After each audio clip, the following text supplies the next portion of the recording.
Hablaremos de la segunda figura del silogismo. Esta segunda figura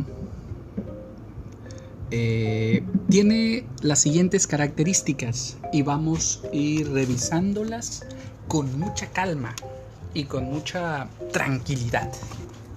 Primero, recuerden que hay una fórmula, o sea, nunca hay que olvidarla. Primero hay que pensar que existen 4 proposiciones: A, E, que son universales, y O, que son particulares. Siguiente cuestión que deben saber: hay 2 negativas, que son la E, que es universal pero que es negativa, y la O, que es particular y que es negativa. Que existen 2 afirmativas: la A es universal y la I, que es particular. Siguiente cuestión que deben saber: se debe trazar 4 bloques con las 4A, otro bloque, segundo bloque con 4E, tercer bloque con las 4I y cuarto bloque con las 4O. ¿Esto para qué? Para poder hacer las combinaciones. Esto que yo dije, 4 bloques de 4, uno de A, uno de E, uno de I, uno de O, va a corresponder siempre a la premisa mayor, P mayúscula. Y después, dentro de cada bloque, se va a repetir de manera ordenada A, E, I, O en la premisa menor.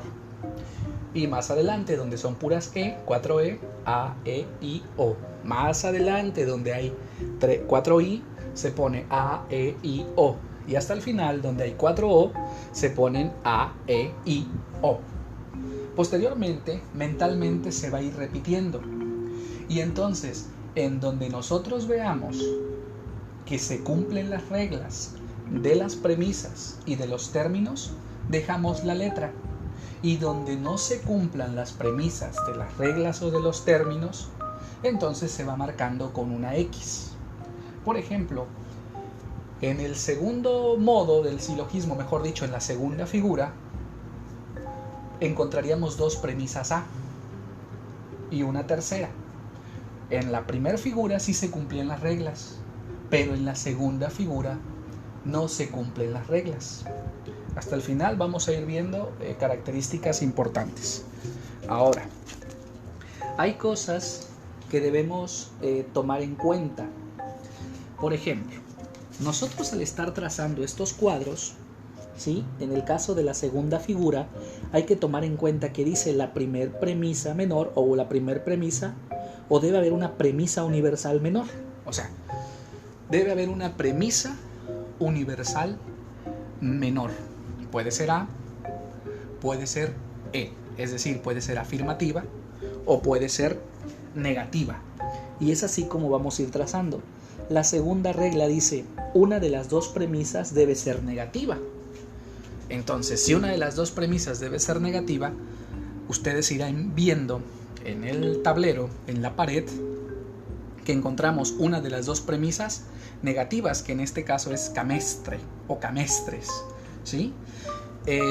La segunda opción es barroco, y una dice, una de las dos premisas debe ser negativa, y aquí la encontramos, la negativa es la O.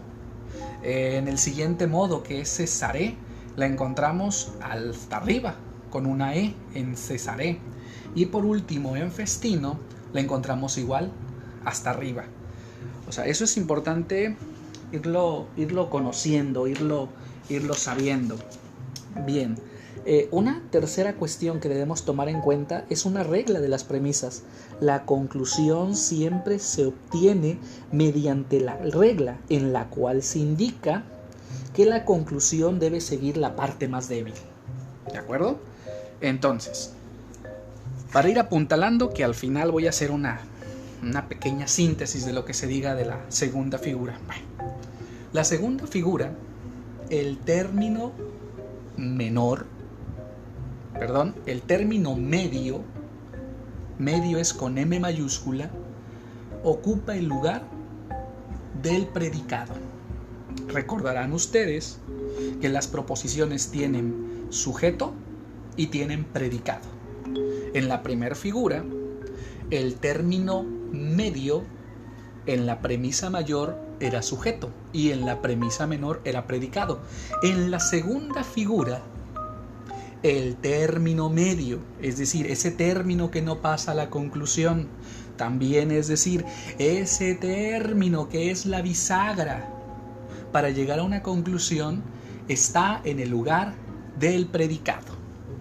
Entonces, lo primerito que debemos saber es que en la segunda figura, el término medio ocupa el lugar del predicado. Y a partir de ahí, nosotros podemos seguir las reglas. La premisa menor, en algunos casos, deberá ser universal, ¿sí? Una de las dos premisas debe ser negativa, segunda regla. Tercera regla, que se repite en todas las figuras del silogismo, incluso hasta en los falsos silogismos. Entonces, ¿cuál es la regla? Que la conclusión siempre nace de la parte más débil de la estructura del silogismo. A veces la parte más débil tiene que ver con lo negativo, o a veces la parte más débil tiene que ver con lo universal o lo particular, pero también tiene que ver con la extensión del término mayor. ¿De acuerdo? Entonces, vamos a checar un conjunto de ejemplos. Vamos. Lo que debemos saber es que el primer modo que nos aparece del silogismo se denomina camestre, es decir, tiene una A, tiene una E en la premisa menor y su conclusión es una E. Y vamos a leer el siguiente ejemplo. Dice: todo chileno es sudamericano. Premisa menor: ningún guatemalteco es chileno. Conclusión: voy a leer otra vez para que nos quede claro. Va. Todo chileno es sudamericano. Premisa menor: ningún guatemalteco es sudamericano. Conclusión: ningún guatemalteco es chileno. Repito, todo chileno es sudamericano.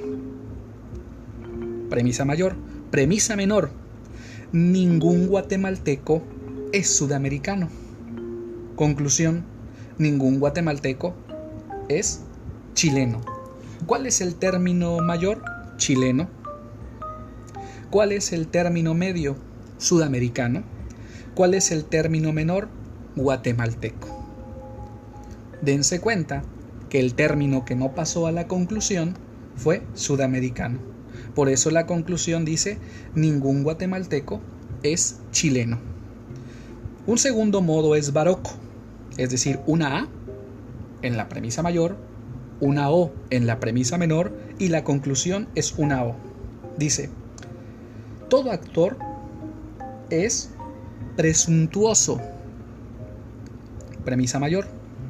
Premisa menor: algún cantante no es presuntuoso. Conclusión: algún cantante no es actor. Término medio: presuntuoso. Término mayor: actor. Término menor: cantante. Y dense cuenta cómo el término menor pasa a ser sujeto en la conclusión y el término mayor pasa a ser predicado.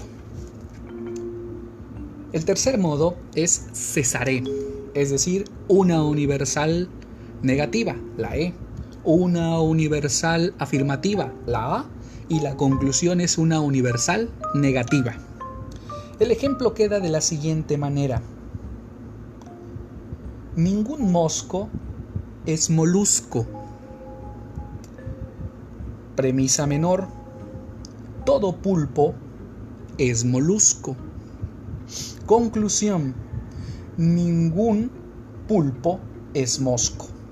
¿Por qué el término mayor es mosco y por qué pulpo es un término menor? Bueno, mosco tiene más extensión que la palabra pulpo. ¿De acuerdo? En este sentido tiene más extensión.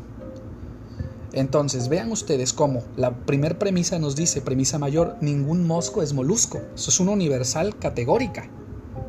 Mientras que yo digo, todo pulpo es molusco.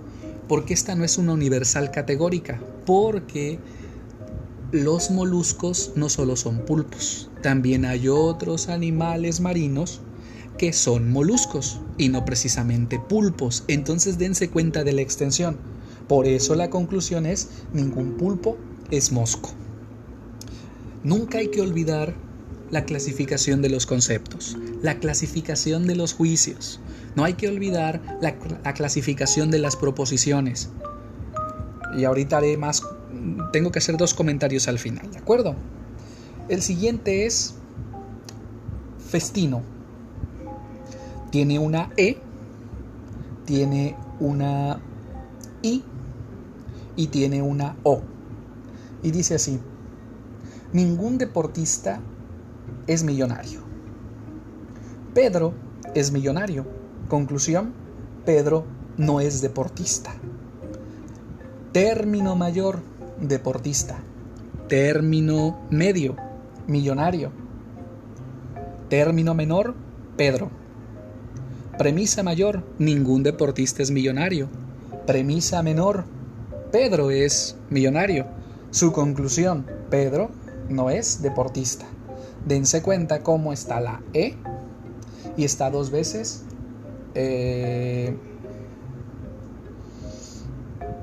y está una vez una I que representa a Pedro. Pedro no es un todo, es una parte.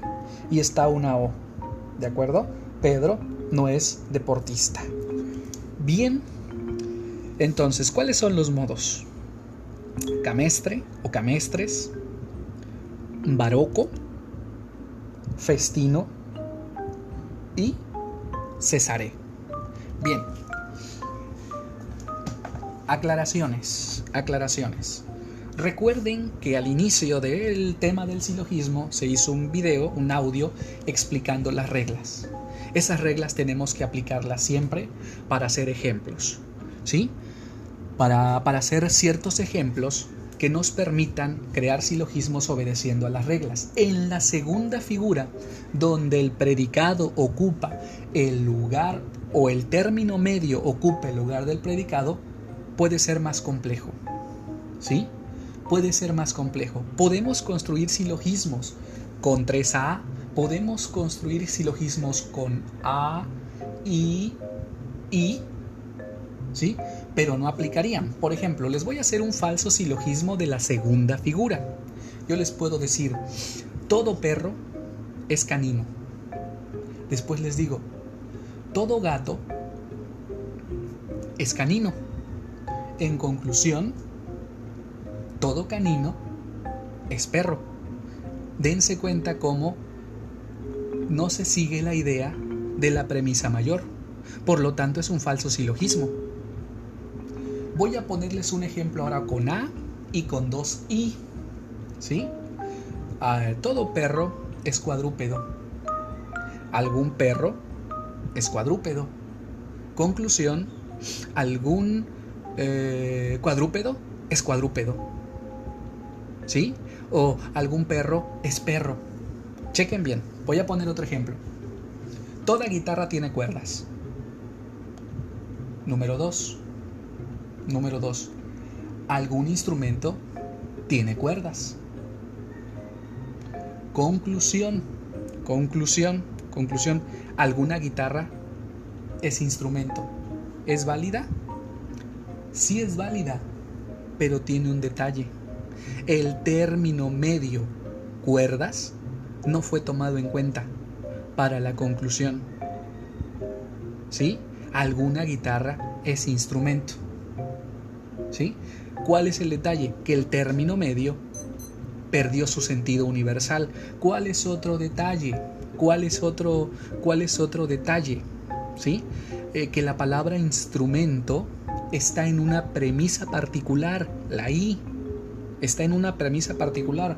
Por lo tanto, no se cumple la regla de que al menos debe ser una vez universal. Voy a ponerles otro ejemplo de un falso silogismo. O sea, si ustedes siguen la tabla, vámonos hasta donde estaría E. ¿Sí? Nosotros decimos, ninguna guitarra es percusión. Luego puedo decir, ninguna flauta es percusión. Conclusión, ninguna flauta es guitarra. Pero a final de cuentas hay una regla que la letra dice, de dos premisas negativas no se obtiene una conclusión válida solo por accidente. Ahora, vamos a pasar donde está una E y una O. Las dos son negativas, una universal y una particular. Y la regla dice, de dos premisas negativas no se obtiene conclusión. Podríamos hacer un ejemplo. Ningún ventilador es clima.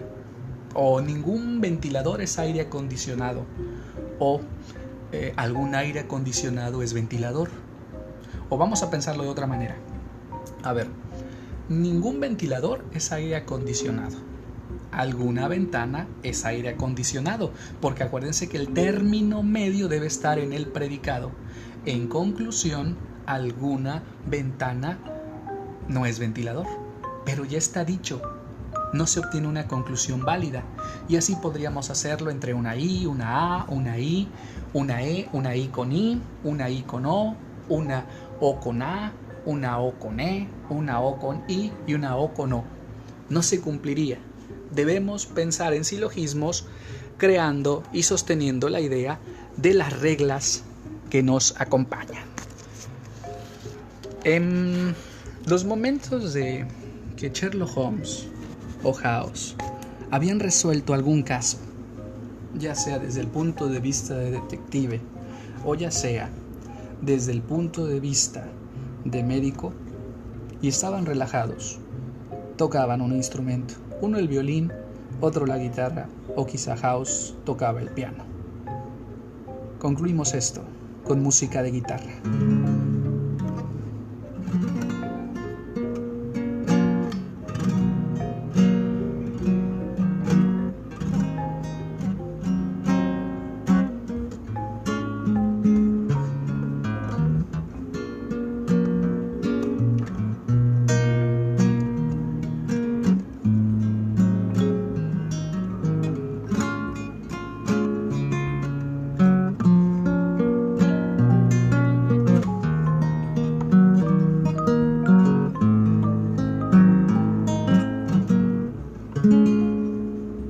Nos vemos y nos escuchamos en la tercera figura.